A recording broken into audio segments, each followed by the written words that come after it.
Pasika.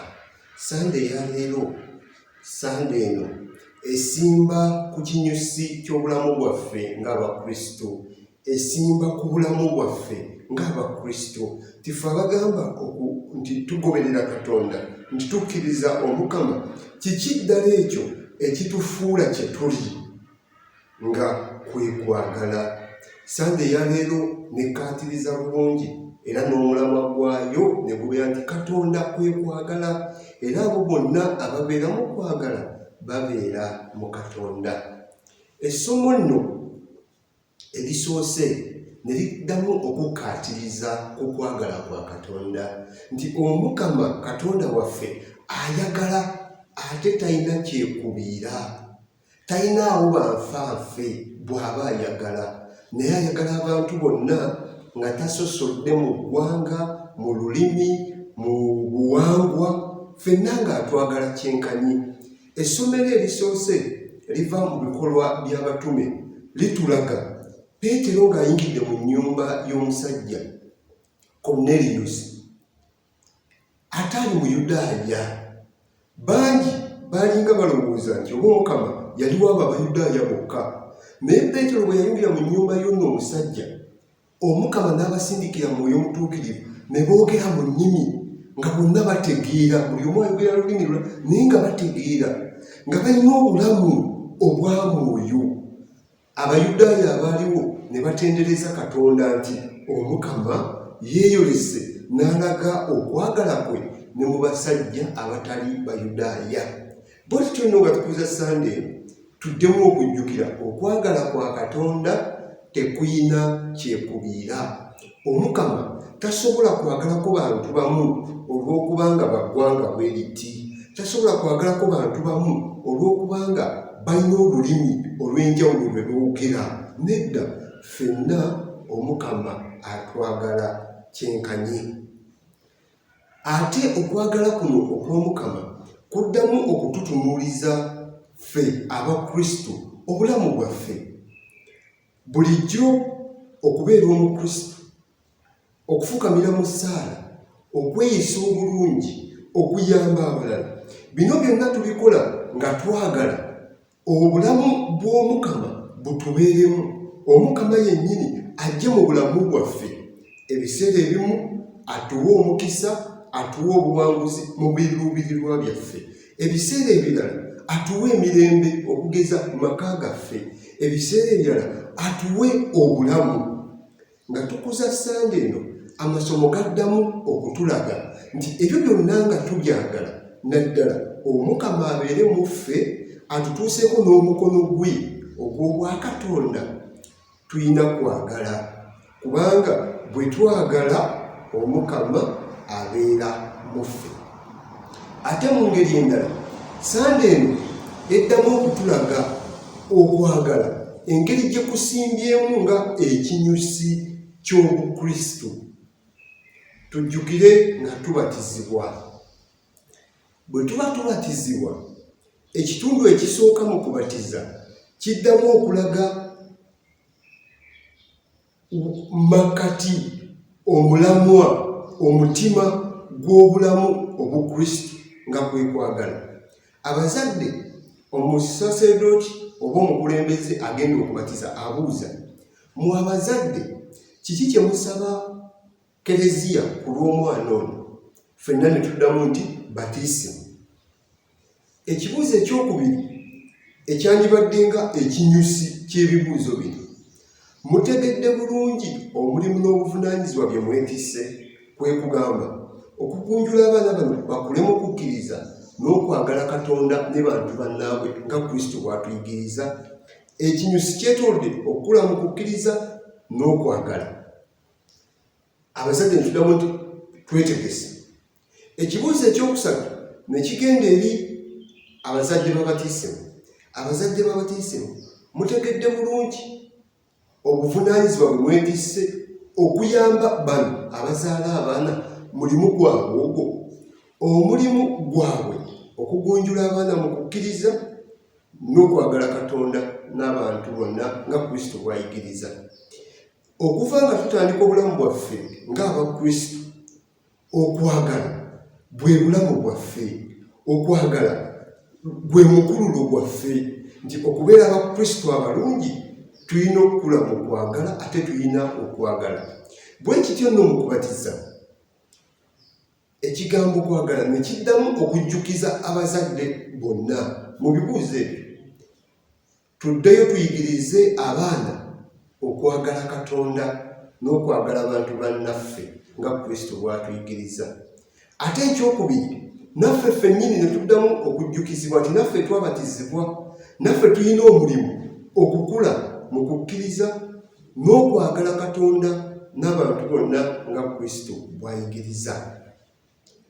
Kuba bwe tunaayagala Katonda bwe tutyo, amazima gali nti tujja sobola okukula mu ddiini n'obutuukirivu bwe tunoonya, n'okuba nga tetulina bbala kye tunoonya, tujja sobola okukituukako tufaanane Omukama.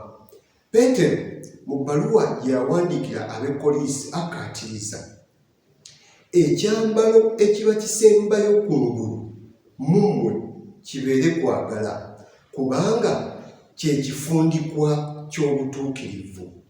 Bwe tufukamira ne twegayirira ne tutendereza Omukama ne twenenya, bino byonna tubikola tufune obutuukirivu, naye nga tetunnatandikira ku kwagala tetusobola butuukako.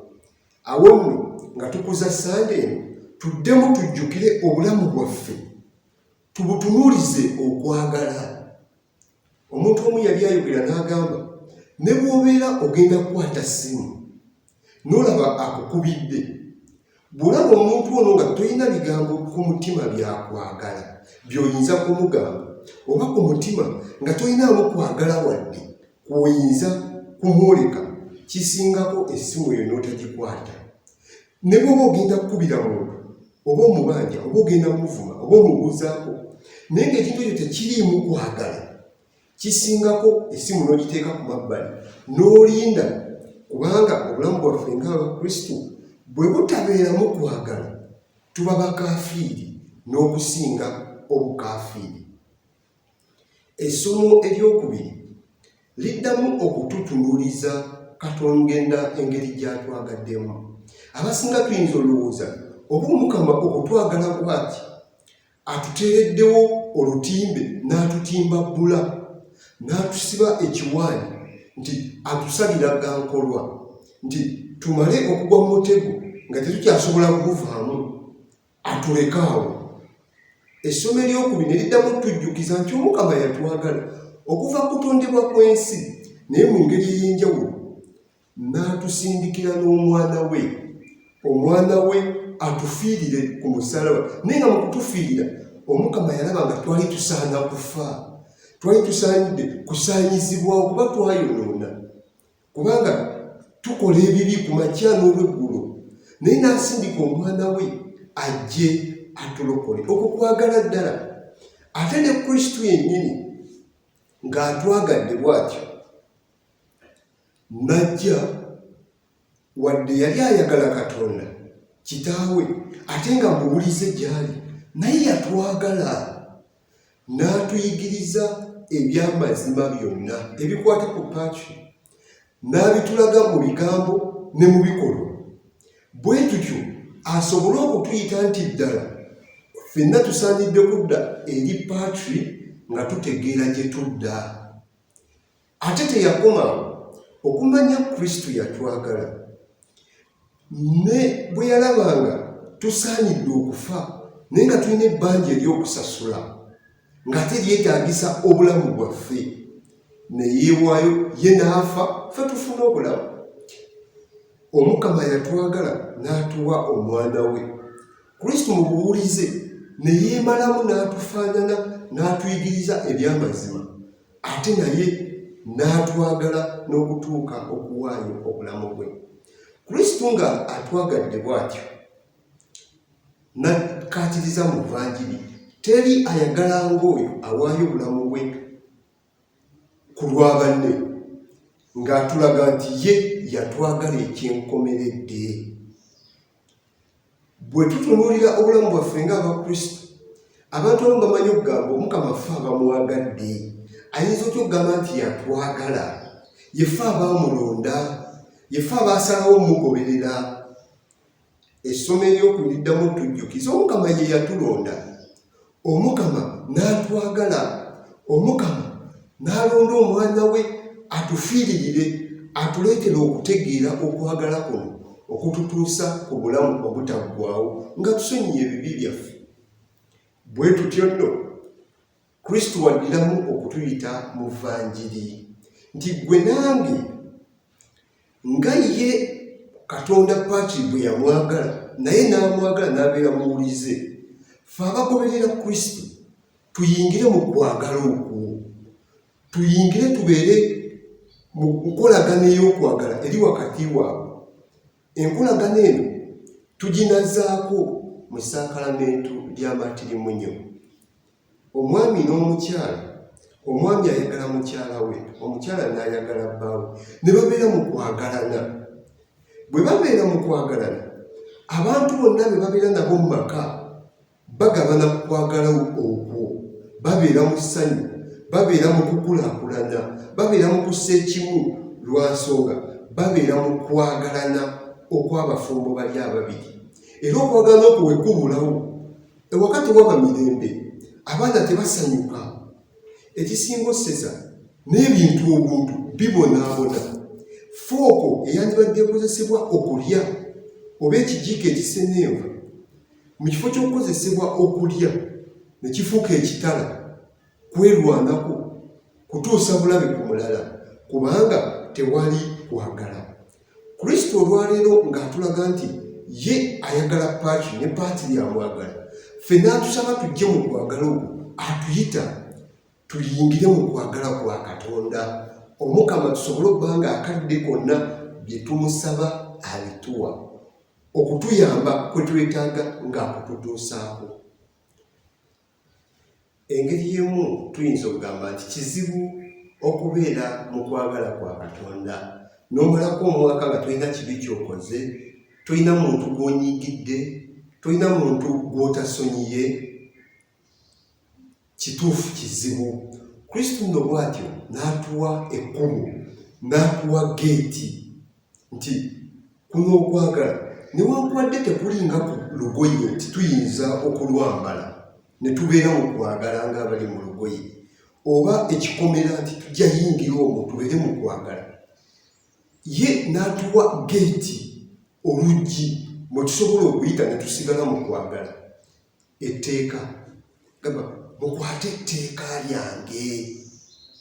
Etteeka eryo twandirowoozezza nti oba kukwata amateeka 10 oba amateeka g'Ekereziya oba ag'ensi, bwe tunaagakwata gonna ne tugatuukiriza, olwo nga tuli mu kwagala. Nedda, naye okwagala bantu bannaffe nga ffe ffennyini bwe tweyagala, nga Kristo bwe yatwagala. Ekyo nno kituleetera okuddamu okutunuulira okwagala. Okwagala tugamba bulijjo nti tekulaba, kugumiikiriza, okwagala kusonyiwa, okwagala kulekaŋŋana. Nga twagala bannaffe nga Kristo bwe yatuyigiriza era nga bwe yatwagala, tujjuke nti Kristo yatugumiikiriza, naffe tugumiikirize bannaffe. Yatusonyiwa, naffe tusonyiwe bannaffe. Yatugirira ekisa, naffe tulage ekisa. Bwe tutyo bwe tujja osobola okugamba nti ddala tuli mu kwagala kwa Kristo.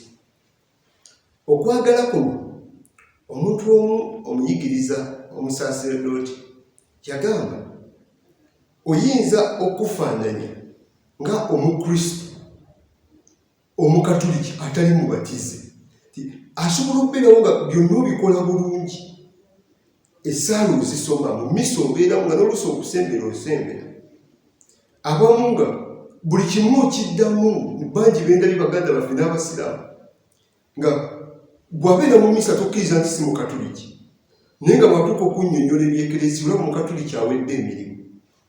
Bw'oba tolina kwagala ng'ebintu by'okola tebiri mu kwagala, obanga Omukatuliki atali mubatize.